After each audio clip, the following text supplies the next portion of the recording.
রানীকে তার কাজগুলো বুঝিয়ে দিতে থাকে আদিত্যবাবু, আর বলে তোমার বাচ্চার জন্য যদি কিছু লাগে আমাকে বলতে কিন্তু ভুলো না, আর যখন যেটা লাগবে অবশ্যই আমাকে বলতে পারো। এরপর পুষ্পাকে বলে রানীর ঘরটা রানীকে দেখিয়ে দিতে। এর মধ্যেই দুনি ঘুমিয়ে পড়েছে বন্দনার কোলে। রানী বলে ঘুমিয়ে পড়েছে দুনি?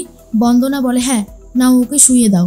এরপর আদির বাবা বলে শোনো মা, তোমার যদি কিছু দরকার হয় বা তোমার বাচ্চার যদি কিছু দরকার হয় অবশ্যই কিন্তু আমাদেরকে বলবে, মনে থাকে যেন। এরপর রানী বলে ঠিক আছে আঙ্কেল।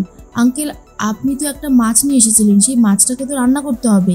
তখনই সে বলে তোমার মনে আছে, বেশ কষা কষা করে রান্না করো দেখি। রানী বলে নিশ্চয়ই করব। এর মধ্যেই দুর্জয় সুভাষ গ্রামে এসে নিজের ফোন থেকে রানীর ছবি বার করে অনেককে দেখাতে থাকে, কিন্তু সবাই বলছে কেউই দেখেনি। অন্যদিকে সৌনকরাও খুঁজছিল, সৌনকরা দেখতে পেয়ে যায় দুর্জয়কে, কিন্তু তখন আর কিছু না বলে দুর্জয়কে না বলেই সেখান থেকে চলে যায়। এর মধ্যেই রানী তো ঘরে চলে গেছে, সেখানে গিয়ে দুনিকে ঘুম পাড়িয়ে দিয়েছে। আর এরপর রানী মনে মনে ভাবে যেভাবে দুর্জয় আমাকে অপমান করেছে, গায়ে হাত তুলেছে, এরপর আমি কোনোদিন আর দুর্জয়কে ক্ষমা করতে পারবো না।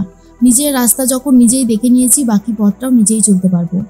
এর মধ্যেই দুর্জয়ের কাছে চলে গিয়ে সৌনক বলে দেখলাম তো তুইও সুভাষ গ্রামে গিয়ে রানীকে খুঁজছিলিস, তাহলে আমাদের সাথেই যেতে পারতিস। দুর্জয় বলে এই শোন, আমাকে না এসব ব্যাপারে তোরা একদম ডাকিস না, আমি এসব করতে পারবো না। গেছিলাম দুনিকে খোঁজার জন্য, রানীকে নয়। প্রীতম বলে বাহ, ভাঙবি তবু মচকাবি না, তোর ব্যাপার স্যাপারে এখন আলাদা হয়ে গেছে। এরপরেই সৌনক বলে আমরা ভাবছিলাম পিকলুর বিরুদ্ধে একটা এফআইআর করব।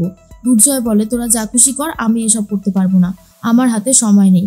এর মধ্যে রানী এসে ফোনে আবারও সিমটা ঢোকায়, পিকলুকে ফোন করে, কিন্তু পিকলুর ফোন আর সুইচ অফ রয়েছে, কোনোভাবেই পিকলুর সাথে যোগাযোগ করা যাচ্ছে না বলে রানী আরও রেগে যায়। দুর্জয় রাতের বেলা মদ খেতে থাকে, শুক্লা এসে শাসন করলে শুক্লাকেও বার করে দিতে চায় ঘর থেকে। দুর্জয় আর বলে বাহ বাহ দুর্জয়, তোর পরিবর্তন দেখে আমি চমকে যাচ্ছি।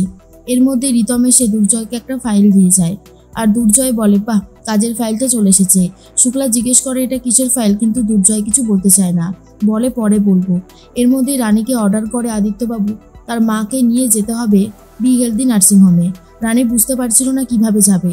তারপর চাদর মুড়ি দিয়ে রানী রওনা দেয় বি হেলদি নার্সিংহোমে।